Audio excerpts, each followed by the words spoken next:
And as you expect, you're going to see networks as in the decentralized finance ecosystem.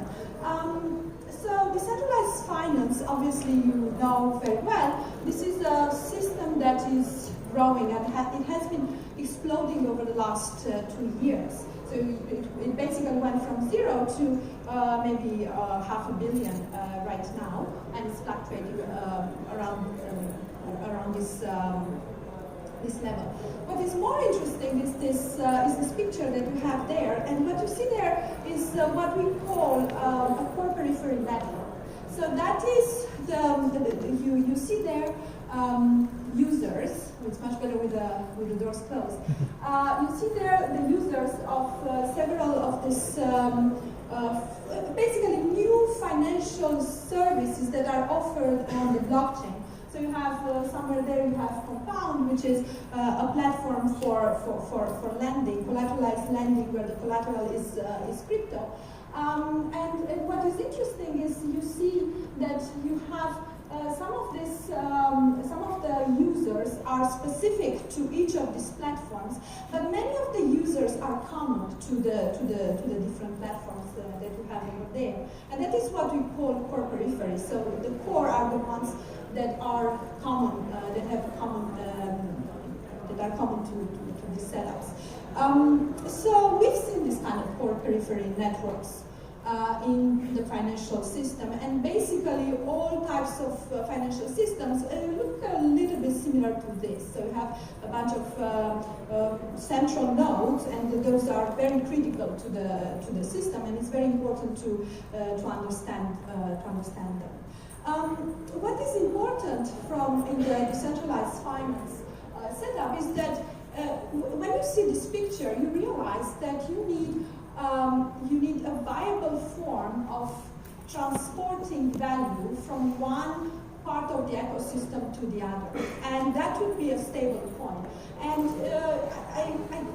I like and I don't like the name stable coin. The stable, it implies that you need a low volatility instrument that is able to transport value, but stable also implies that you need it to be stable forever. And what I'm going to be arguing is that in fact you need an instrument that has low volatility in a guaranteed regime. So it doesn't need to be stable for a long time, but it needs to be stable for the kind of timelines that are usual for the ecosystem that we are looking at. So as I said, it bears some similarities to the traditional financial system. And in particular, we have seen that complex systems, like the financial system, which was increasingly complex before the 2008 crisis, we have seen crashes. And here you have, I've chosen in particular the example of AIG, because this points out one of the most important risks in such system, which is the risk of network effects, of knock-on effects. So what happened in this particular case, it was that we had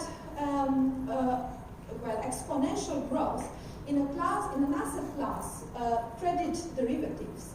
And even with that exponential growth, that asset class was valued at hundreds of billions of dollars, and it was mainly sold by financial institutions. Well, it turns out that AIG had a subsidiary which is called AIG Financial Products, and AIG Financial Products was one of the main sellers of protection on credit default swaps. So it took very large positions indirectly in this large market. Now, when the market crashed, this translated into huge losses for AIG Financial Products, which basically almost led the giant AIG to its knees.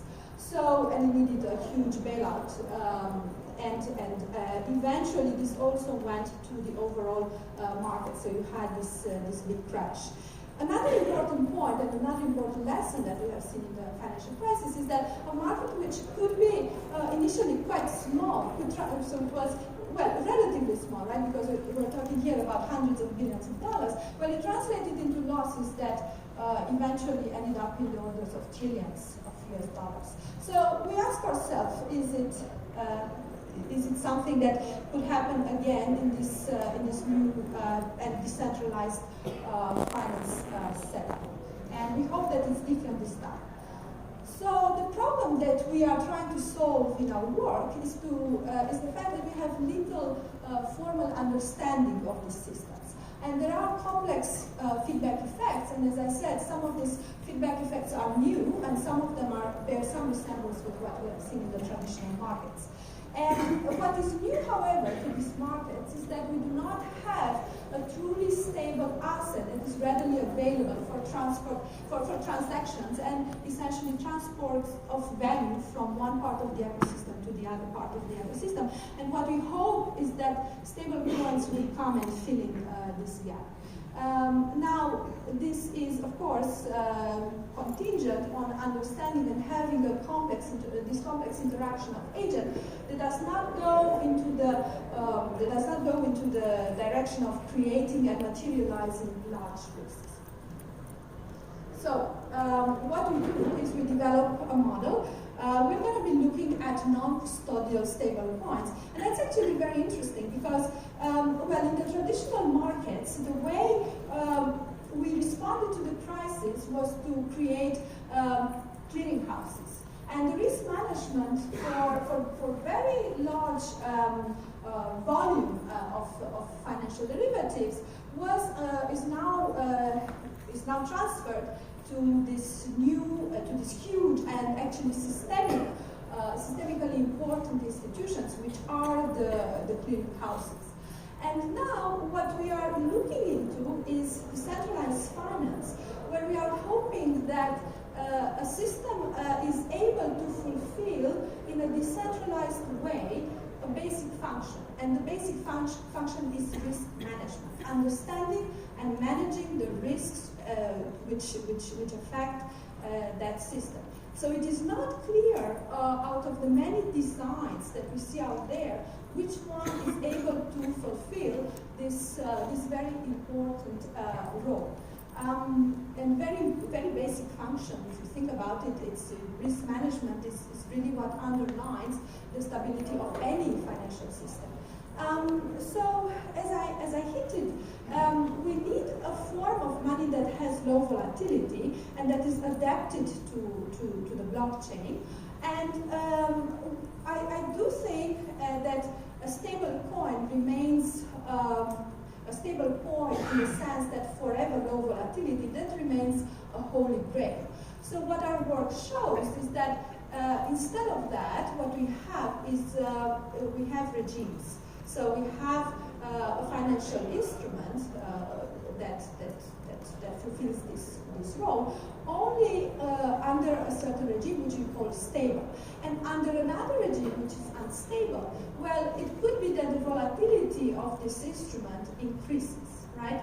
But if you do understand those regimes, and if you find theoretical guarantees of being in one side of stability or the other, then this instrument can fulfill its function of a currency and of transmitting value from one part of the ecosystem to the other. And again, what you're looking at maintaining low stability, low volatility for the duration, the typical duration of the financial products that you see in the ecosystem. And that could be months, years. It is never a product that lasts forever.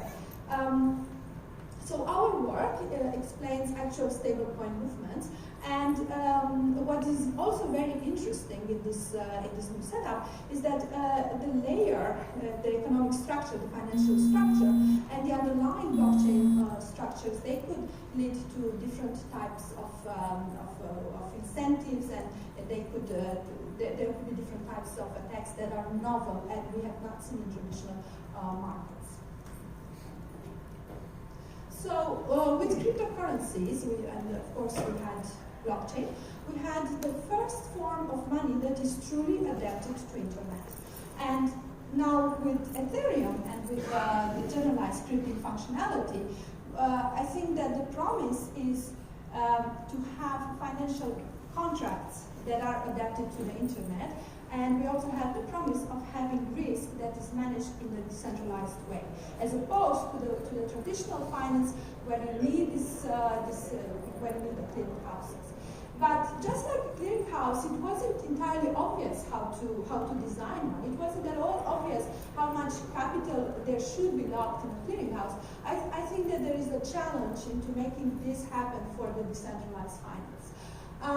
So this is what academic work, everybody's works in this area, academic or not, I think should be looking into how to transfer this how to perform this function of mitigating risk in a decentralized way. So what is the aim of a stablecoin? You need to have a protocol that stabilizes the market price and the purchasing power. You need to have low volatility maintained as much as possible so that it is usable and adoptable in a decentralized finance ecosystem. There's two types of, as you know, stablecoins. There's the custodial ones, where the reserve assets are held off-chain. These are essentially funds, right? But what I would like to point out is that when the size is so large, the fact that it's fully collateralized, it may not be true in the case of large-scale liquidations, because what matters is not the value of the fund in good times. What matters is the value of the fund when you do have when large risk materialize. So transparency, I would argue, is key. On the other hand, you have non-custodial situation where the most important thing, and why I think that this is going to one step further in the direction of decentralized risk management, you have this important quality which is transparency. People can come and see how the reserve is managed. You can see what is going on in that particular system. So they are, and moreover, you have this. You have the lack of counterparty risk because the assets that are collateralizing that the non-custodial stablecoin.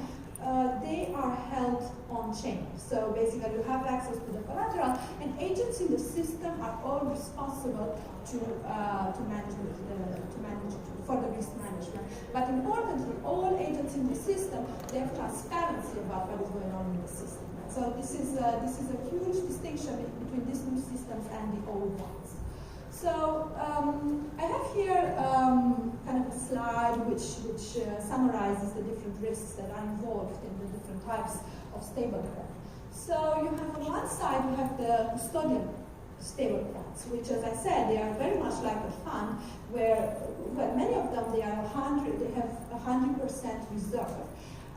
But the risk that comes with huge size is, of course, the market impact risk. What happens under a potential liquidation? What happens if we need to sell a large part of the reserve on the market? And we have seen, and it really depends what real assets are composing this fund. So you could have that the impact is very low because the market depth of those instruments is very large and they can absorb a shock. But in most cases, I believe that the market depth cannot be infinite.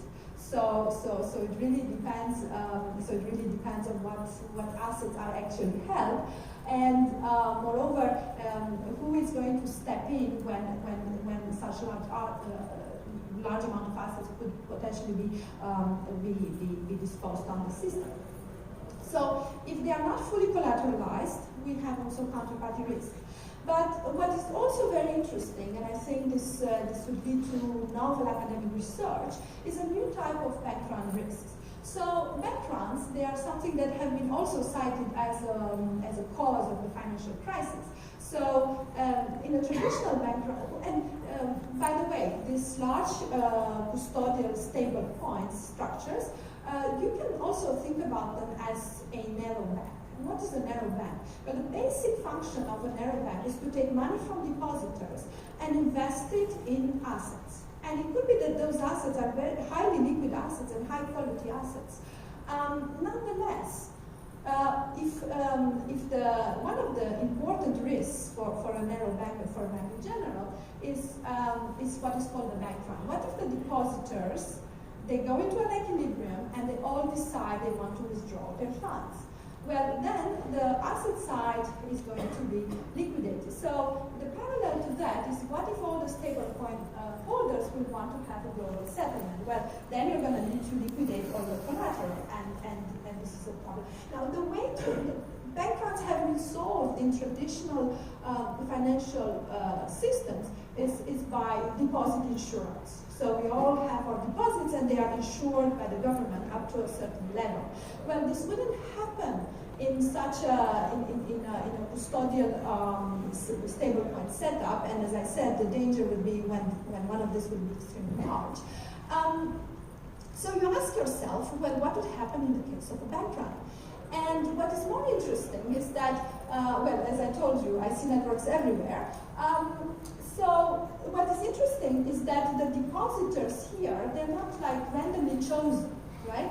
So they're not going to be, they're not going to be like samples from some populations. They're going to be friends of friends, and they're going to have links, and they're going to be themselves networks. So this leads to a new type of risk, which is the risk of a network-driven bank run. And there isn't so much work on that, and we do not understand these risks properly, I would say. So on the non-custodial side, there are other types of risks. There's the blockchain consensus risk, there's oracle manipulation, and what we are going to be looking into are deleveraging spirals. So if we have on the custodial side, we have the bank run risk, we could also have currency attacks. Well, on the non-custodial ones, you have risks in layer 1, so that would be risks to the blockchain consensus, and then and then the layer 2, those would be risks that would go for the top financial structure that is built on the blockchain. And one of these main risks is the market deleveraging risk, because many of the projects that, as we currently see them, are leveraged, and I'll go into that in a second. And so when you have large deleveraging, then this could spiral into even more liquidations, and this could get quickly out of hand. So we are here, we're looking at layer 2, and they are crypto collateralized, and we are going to be looking at stable coins, which are stable coins designs which involve leverage. Now that said, there is another important point, is that if we understand the risks in the layer 2, well, those risks and the probability of this risk materializing, well, understanding that will give also more information about the incentive structure in the first layer. So they are not completely separated. All right. So now, as I said, we have a setup that is leveraged. So how does it work? In fact, the basic financial contract that is very similar to a stable coin is this non-custodial contract for difference. And the way it works is that you have two parties, A and B. They enter an over-collateralized contract in which the seller, you can call it equity holder, or you can call it speculator, so it's going to be an initiator of this contract, pays the buyer a difference between the current value of a risky asset and its value at contract termination. And if the contract becomes under-collateralized, so in this example, the collateral is Ether, so that is going to be the risky asset. So if the Ether price goes down, then the buyer can trigger the settlement of the contract, or the speculator can add more collateral. All right, so the way it works is like this. So you have at time 0, you have a contract, everybody puts on the table 100, well, it's not the real prices nowadays, but it's for simplicity. So you have 1 ETH is equal to $100, and 1 is equal to $100, and there you have the stable coin, and then you have the speculator. Well, for those of us who are used to balance sheets and thinking in these terms, you can think about the speculator as an equity holder. The equity holder gets the upside and downside, depends on what happens to the risky asset, whereas the stablecoin holder is like a bond holder. So unless all the equity is exhausted, they will not be affected. They will still hold $100 worth of their ETH at contract termination. So initially you have 2 ETH, that's equal to $200, and then let's see what happens at time 1 where the price drops from $100 to 80. Okay, so you have, so now your 2 ETH are equal to $160. But remember, your stablecoin holder is like a debt, it's like a bond holder. They would still hold what is worth $100. Therefore, out of the 2 ETH that are worth 160, well, they hold $100 of that, and that's equal to 1.25. So they hold essentially the 1.25 of the ETH goes to the stablecoin holder, and then the rest goes to the speculator. In this case, the speculator, like the equity holder, has had its equity eaten up. So initially it had an equity of 100, and now its equity is equal to 60. So 40 has been eaten up. So those are very simple contracts in financial engineering. They are similar to a forward contract, except that the price of that, we do not have fiat currency circulating in the system, right? Because there's huge frictions to doing that. So the price is only fixed in fiat terms, but the price is paid, the payout is in units of the risky asset.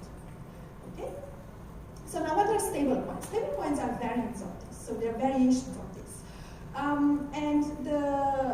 Well, remember when I said that prior to the 2008 we had this exponential increase in credit derivatives. One of those important credit derivatives are collateralized debt obligations. And those are, in fact, they set up a tranche structure. And in some way, the stablecoins are very similar to this tranche structure. There is a risk transfer that sets up by setting such a tranche structure, and you have the equity tranche, and you could have intermediary tranches, and then you have a senior tranche, which is like senior debt. And the speculators are the ones that are holding the equity, and then the stablecoin holders are akin to holders of the senior debt. And there is, however, a very, very important difference to the so-called collateralized default obligations. The collateralized default obligations were in some sense static. So there was no dynamic deleveraging or leveraging involved. They were set up at a time, and then the contract was held up to maturity. But what you're having now is a situation where you could potentially deleverage the structure in a way to ensure its stability, and that is a very, very important distinction. So the difference I emphasize, the contracts are now multi-period, and agents can change their positions over time. The positions can be dynamically deleveraged in a way to ensure their stability. And the settlement times, they are random, and they depend on the protocol. And a well-designed protocol will make sure that under settlement, the impact is very small. And that is another important point. So the way it works, the mechanics of these contracts is as follows. You have speculators who are these equity holders. They are locking crypto assets in a smart contract, after which they are able to create new stablecoins. And those are sold on the market. And they are sold for additional crypto assets. And therefore you have a leveraging in the position of the speculator. Now, if at any time you have the collateralization threshold, or in some sense the leverage of the speculator becomes too large, the system will dynamically reduce leverage. And there's a variety of ways, and every project of stablecoin has a way to do it, and some are good and some are bad. The point that I want to make is that the success of such system really depends on the way this management of leverage is done and the impact on the underlying asset. So why would anybody become a speculator in a stablecoin? Well, it is based on some idea of arbitrage, and actually it's not true arbitrage, because a true arbitrage means that you make money at zero risk, okay? But, so assume a way, why is it called arbitrage? It says, well, if price is above target, so if the stablecoin, let's say the stablecoin is about $1, well, the speculators will create new coins, and then if the system works properly, and somebody will go to target and they will pocket the difference. And the other way around, if the price is below target, then the speculators can repurchase coins and then decrease leverage at a discount. So you kind of make the pocket the difference between when the price is above 1 and when it hits 1. Now, why I say it is not true arbitrage, because it is not true arbitrage because for it to be arbitrage, you need to have zero risk. Well, there is a risk of a deleveraging spiral. So and then essentially, if you enter this kind of setup, you take on this risk of a deleveraging spiral, which means that the price the price of your underlying asset could decrease, or otherwise you could be forced as a speculator, like in short sellers, right? The drama for a short seller is when the asset that you need to repurchase increases rapidly in price. Well, the same could happen here if the stablecoin price has a sharp increase, and then if they are unable to repurchase it, then it could be even happen. It could happen that the market breaks. So let me show you how it works. So you have this collateral contract. You have speculators. Again, it's the example where one is equal to $100. So they lock this. So this collateral, this 1 ETH, is now pledged in the collateral contract. And now, what the collateral? So now the collateral contract will allow the speculator to create 50 stable coins. Now, essentially, of course, there are fees because this is a lending mechanism. What is going on here? So you're kind of lended. The speculator is being lent 50 stable coins in this example. So normally there are fees, but in what we have here, we've abstracted away from those. So we create 50 stable coins, and you see that the collateral is still, the ratio of collateral to stable coins created is 2 to 1. So you see that it is obviously an over-collateralized setup. And at this point, the balance sheet looks like this. You have ETH that is pledged, it's $100, and then you have assets, $50 worth of this stable coin, and then you have the equity, and the speculator owes 50 to the smart contract. And now what will happen is that they will sell these 50 stable coins on the market, and let's say that, of course, they will get another, so they will get for this half an ETH at the price. So then you see here the leverage. So it has equity, it is the initial $100 that it pledged. It has debt, is 50 that is owed to the smart contract, and then the assets that are essentially collateralizing this entire structure, they are 1.5 ETH. So basically, for the stablecoin holders to be affected, then you need all this collateral of ETH to be affected. So in order to deleverage, what one would need to do is repurchase the 50 stablecoins to unlock their initially pledged collateral.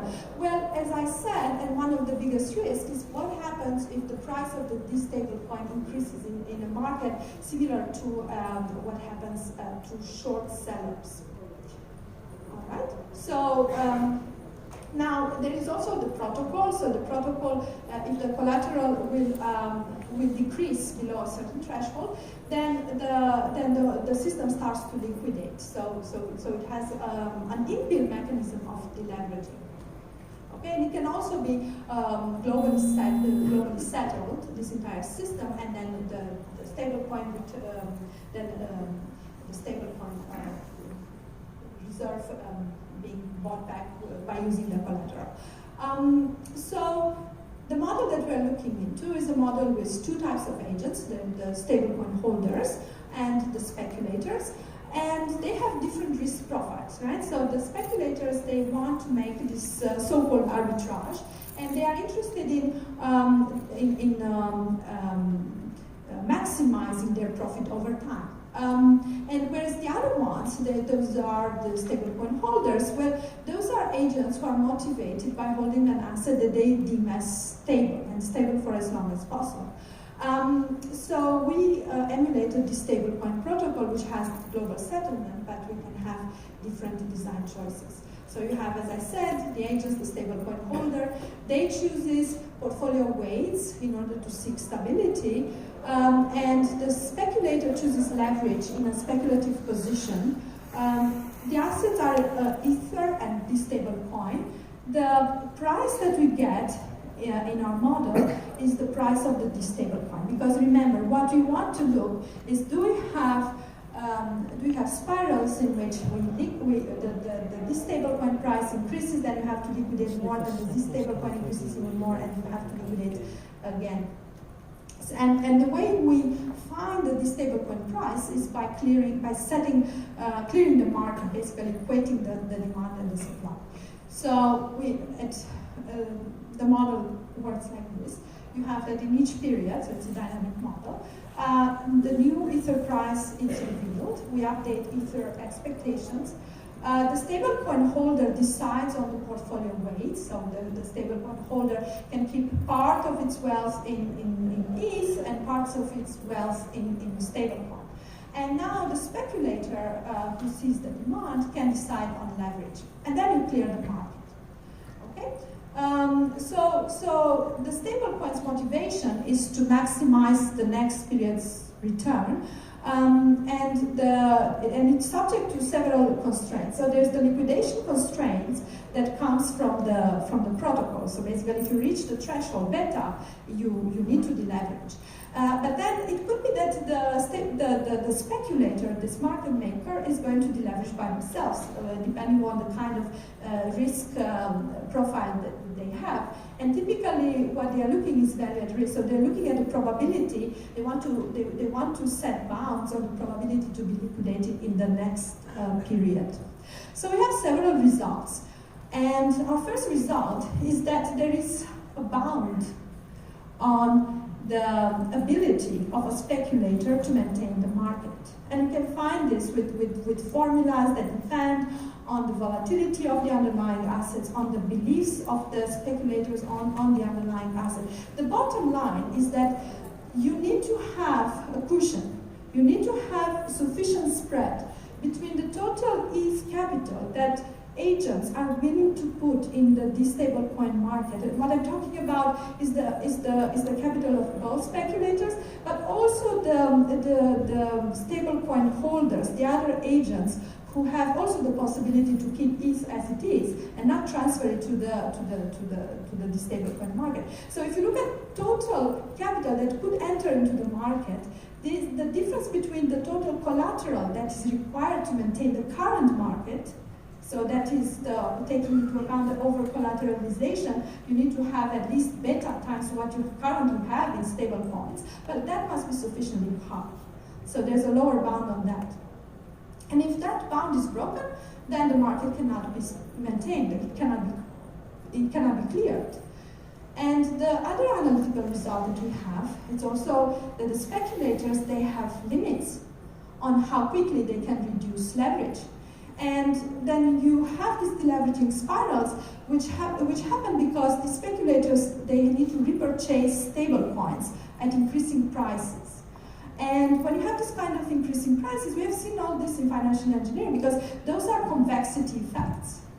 It basically depends on the order in which transactions occur, and if you have several liquidations in a row, well, this could add up much more than the individual effect of each liquidation. So they could spiral out of control. Basically, if you took each individual liquidation and it would have, let's say, an impact, well, if you look at the impact of all of them together, it's going to be much, much larger because of the convexity effects in the price.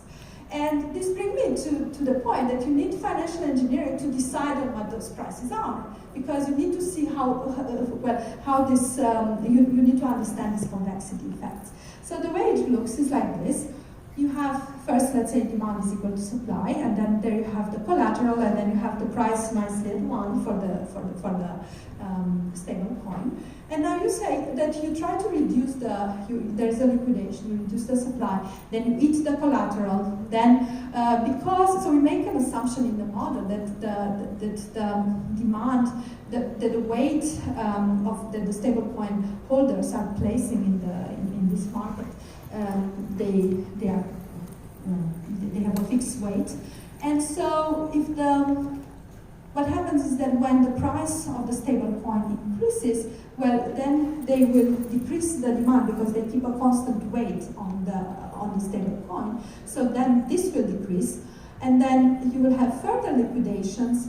And again, because of these convexity effects, you're going to have the collateral gets eaten very fast, and then the price of the stable coin increases even faster under the circumstances, because, as I said, when you have additional liquidations, the effects add up in a non-linear way. So you have a large effect on the price, and so on and so forth. This could continue for several rounds. So now this brings me to the other set of results that we have. Assuming that the stablecoin demand and expected ether return are constant, if you have the leverage constraint, and if you don't enter this kind of spirals, and the leverage constraint remains inactive, well, the system is going to behave very nicely, and the stablecoin is essentially going to behave like a risk-free bond. And it's gonna, the system converts exponentially to a steady state in which the price is stable and the volatility of that stable coin is close to zero. Now, it could be, however, that the steady state may have prices smaller than 1. And that is because in the stable regime, the speculator's expectation of ETH could be high. So, and now what we also conjecture, we haven't proven that yet, but we also conjecture, is that outside of the stable regime, you have that the volatility of the stable coin is bounded away from zero. And that with high probability. So once you're outside of the stable regime, you're very likely to stay outside due to these feedback effects. And mathematically, this is because you have a kink in the probability distribution of remaining outside the stable domain when you hit this boundary. Now, the nice thing is that this effect, so first of all, we can quantify this effect. So we can say when is the instrument in a stable or an unstable regime. But they also explain data from existing stablecoin markets. So what you see there is that exactly this kind of story, well, on the graph. You have this leverage reduction feedback, where, so here you are reducing the volume in the market, and then you see the spike in the price of the stable coin. And you also see what we believe now happening in a steady state. You also see that you have that the price is below target. So now this whole risk management and the existence of this potential deleveraging spirals, well, this translates into risk, and we can compute the probability of these risks. So if I have to give some insights from this work, well, the first thing would be to find ways by which we could widen the stable region. So you want to widen the stable region, and you want to limit the severity of the unstable region. And you want, basically what we have presented here, is a setup with one type of collateral, ether. But you could have a dynamic selection of collateral to be liquidated on the market, and that could be based on updated belief on the volatility of each individual constituent of this collateral pool. Another important thing is that you do not want to have fees that are affecting the equity of the speculators on top of their deleveraging consuming their equity. So what another important point is that one can think about counter-cyclic fees to keep speculator in the market. And indeed, this could be very interesting to relate to the way we maintain liquidity in other types of market by doing bonus and rebates for them to remain and to mitigate these deleveraging spirals. And the other important idea would be to introduce a form of convertible debt, and which means a convertible layer between the equity and the senior debt. So some intermediary structure between the stablecoin holders and the speculators. So here's my key takeaway, and I know that I'm always out of time. So deleveraging spirals are key in understanding the risk and prices of the various tranches in the structure of a stablecoin. Unmitigated, these spirals can lead to attack incentives. So I haven't spoken about this, but you can think about what happens when if you know you're going to have a liquidation spiral, and if you know that, as I said, having a certain order of transactions gives different effects on the price as those transactions reordered slightly different. And that's something that we never saw in the traditional market, because in the traditional market everything goes to the same computer. But here you can extract value by reordering transactions, so this could lead to different attack incentives.